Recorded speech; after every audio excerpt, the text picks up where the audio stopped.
बिस्मिल्लाहिर्रहमानिर्रहीम। अस्सलाम वालेकुम नाज़रीन, आप देख रहे हैं यूट्यूब चैनल मकबूल ऑफिशियल। मैं हूं रिजवान मकबूल और आज हफ्ते का दिन है और 7 अगस्त है। और मैं आज का जो व्लॉग है वो है नवाज शरीफ साहब का वीज़ा। और आपने देख लिया होगा, आप कितने दिनों से आप देख ही रहे हैं इसके बारे में जो प्रोग्राम्स हो रहे हैं, जो टीवी चैनल्स पे हो रहे हैं, जो सोशल मीडिया पे चल रहा है और जिस किस्म की आप तक इतलात पहुँचाई जा रही हैं, उनमें 99% का हकीकत से कोई ताल्लुक़ नहीं। मैं आपको वो बातें बताऊंगा जो असल हैं, जो असल मसला है वो क्या है और जो इसका होना है जो है वो क्या है, और नवाज शरीफ फैमिली चाहती क्या है। इस सारे जो हिसाब किताब चल रहा है, क्या चाहते हैं, ये मैं आपको आखिर में बताऊंगा और आप इसको रिकॉर्ड करके रखिएगा और मुझे फिर बताइएगा जब ये बात आपके सामने आएगी कि असल मसला क्या है। यहाँ से सबसे बड़ी तो बात हो, जो यहाँ पे जो बैठे हुए हैं मुख्तलिफ टीवी चैनल्स के, जो यूके में हैं, जो कोई मीडिया के उनके कॉरस्पॉन्डेंट्स हैं, कोई ब्यूरो चीफ हैं, कोई डायरेक्टर इंटरनेशनल न्यूज़ हैं, ये यहाँ पे बैठ के गलत किस्म की खबरें पहुँचा रहे हैं। अभी मैं परसों में देख रहा था एक टीवी चैनल पे, यहाँ के एक थे ब्यूरो चीफ साहब, उनसे उन्होंने पूछा कि जी फैसल वाडा साहब ने ऐसी पोस्ट की है कि वीज़ा खारिज होने का। जी बिल्कुल झूठी खबर है।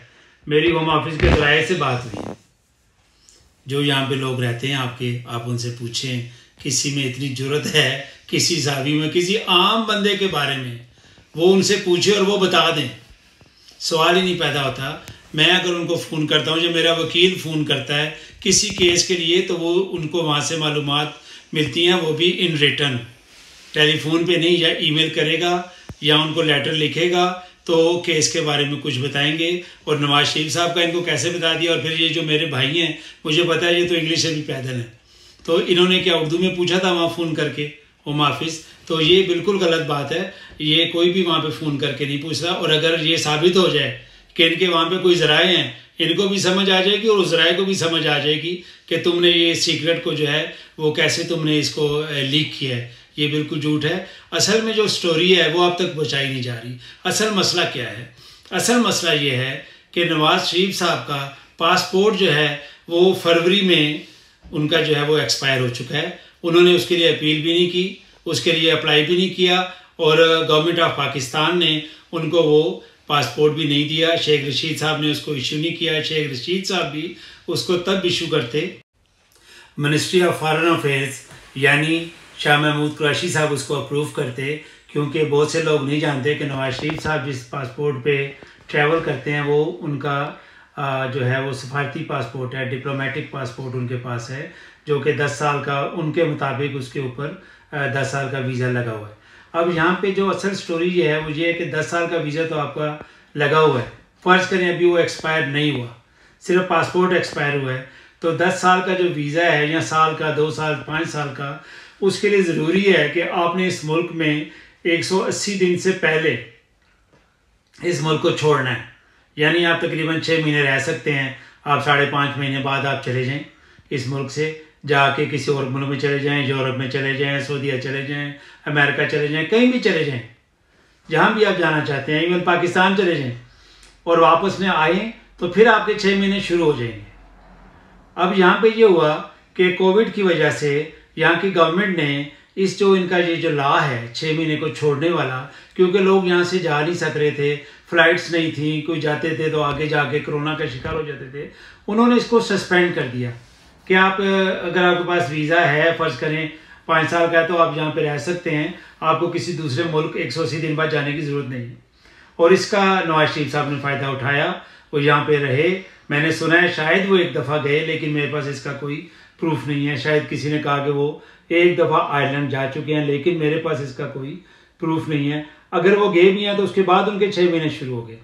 अब ये है कि इन्होंने जुलाई में वो जो थी कोविड की जो रिस्ट्रिक्शन थी उनको लिफ्ट कर लिया, यानी आप दूसरे लफ्ज़ों में कह सकते हैं कि लॉकडाउन इन्होंने खोल दिया। अब वो जो उन्होंने सस्पेंड किया हुआ था 6 महीने का, वो ख़त्म हो गया। अब आपने हर हालत में 6 महीने से पहले इस मुल्क को छोड़ना है। अब नवाज शरीफ साहब ने 6 महीने से पहले इसको मुल्क को अब छोड़ना है। अगर उनके 6 महीने हो गए हैं या जो इतने अरसे से वो उस लॉ का फ़ायदा उठा रहे थे, अब उन्होंने जाना है। अब इन्होंने अप्लाई किया कि वो जो रिस्ट्रिक्शन है वो मेरे पे रहने दी जाए। मैं बीमारी की वजह से या जो भी इन्होंने वहाँ पे प्ली ली होगी कि मैं यहाँ से जाना नहीं चाहता, मैं यहीं रहना चाहता हूँ और मेरा जो है उसको मेरे से लिफ्ट किया जाए, लेकिन उन्होंने इनकार कर दिया कि आपको जाना पड़ेगा। अब यहाँ से असल स्टोरी शुरू होती। असल स्टोरी ये है कि नवाज शरीफ साहब के पास पासपोर्ट ही नहीं है। जब पासपोर्ट ही नहीं है तो आप कैसे जाएंगे किसी मुल्क में? और अगर जैसे कहा जा रहा है कि उनका वीज़ा भी एक्सपायर हो चुका है, तो पासपोर्ट के बगैर तो यहाँ पे आप अभी कल ही शाहिद खान अब्बासी साहब फरमा रहे थे, मरियम औरंगजेब साहब बना रही थी, वो तो मेरी बहन मेरा ख्याल इन्होंने रखी झूठ बोलने के लिए, वो फरमा रही थी जो इस मुल्क में लीगल है और वो यहाँ पे रह सकते हैं, वो लीगल नहीं है, वो ओवरस्टेयर हैं। अगर उनका वीज़ा ख़त्म हो चुका है, जब भी उनका वीज़ा लगेगा, अगर फ़र्ज़ करो यहाँ पे वो रहते हैं, ये जो टाइम है उनका, ये जो वो वीज़ा उनका ख़त्म हो चुका है, ये फ़र्ज़ करें वो यहाँ इंडेफिनेट अप्लाई करते हैं, यहीं पे रहते हैं, तो ये टाइम उनका उसमें कंसीडर नहीं होगा। जो 2 साल से रह रहे हैं यहाँ पे, वो भी उनका ख़त्म हो जाएगा। और जो यहाँ पे इनका वीज़ा, फ़र्ज़ करो इनका जो डिसीजन है जिन्होंने अपील किया है, इसमें साल लग जाता है, ये साल भी इनका इसमें कंसीडर नहीं होगा।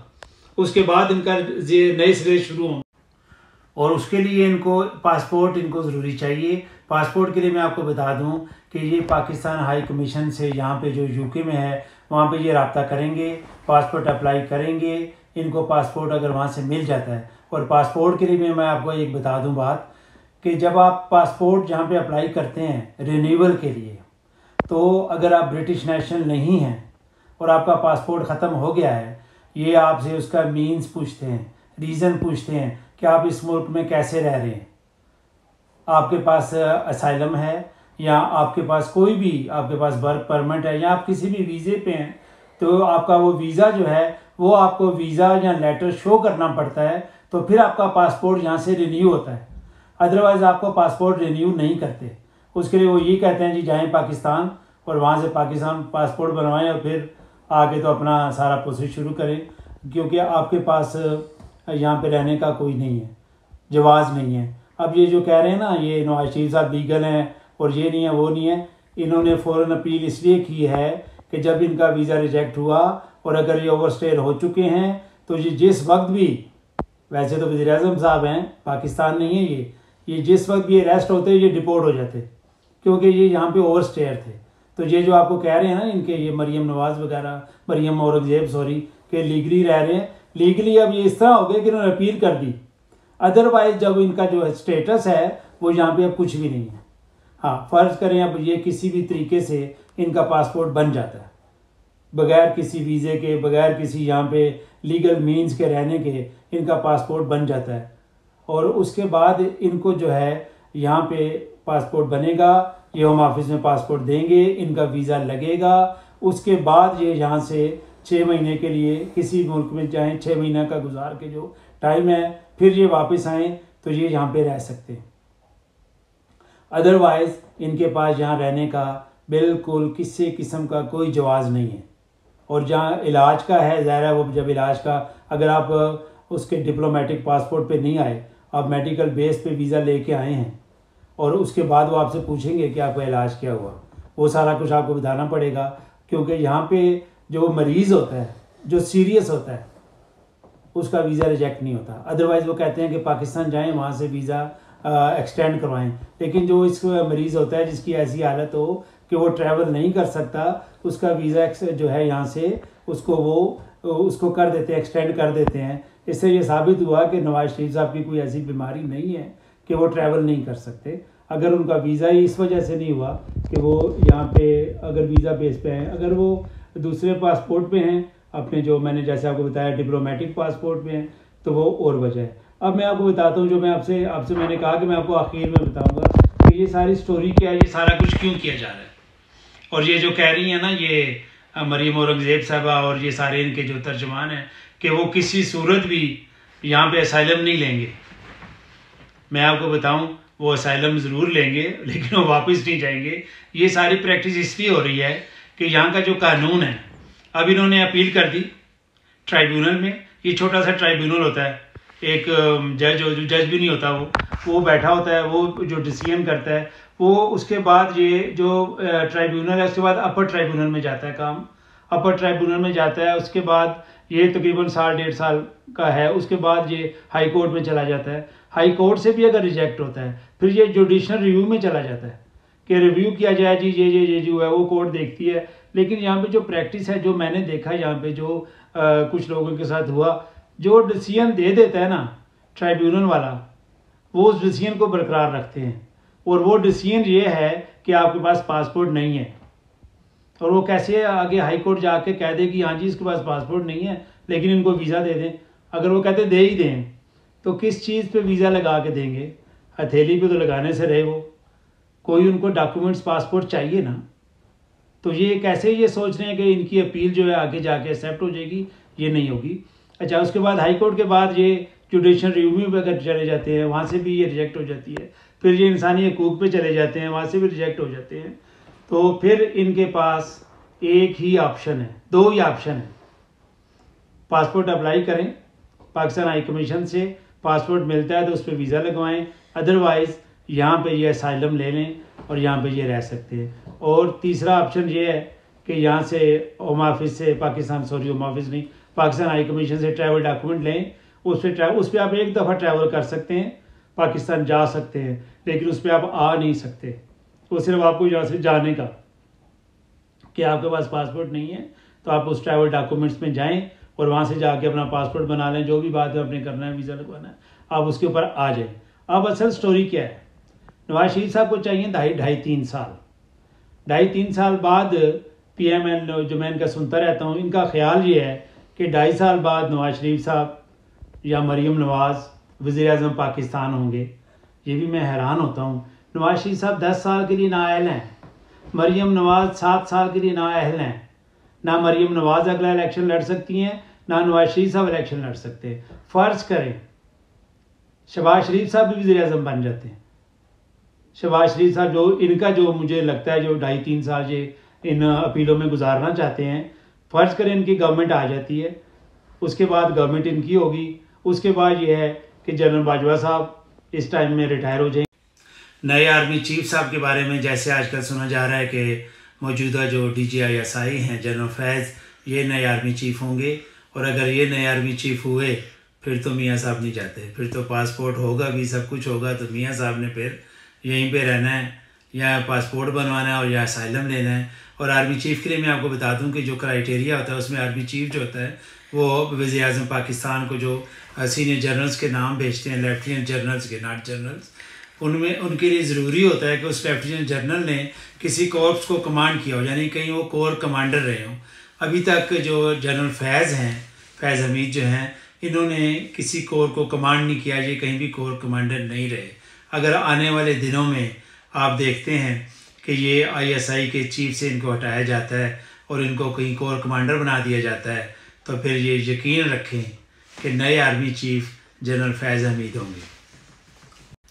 जनरल फैज़ जो हैं वो अगर रिटायर नहीं होते, मुझे नहीं पता उनकी कितनी सर्विस रहती है।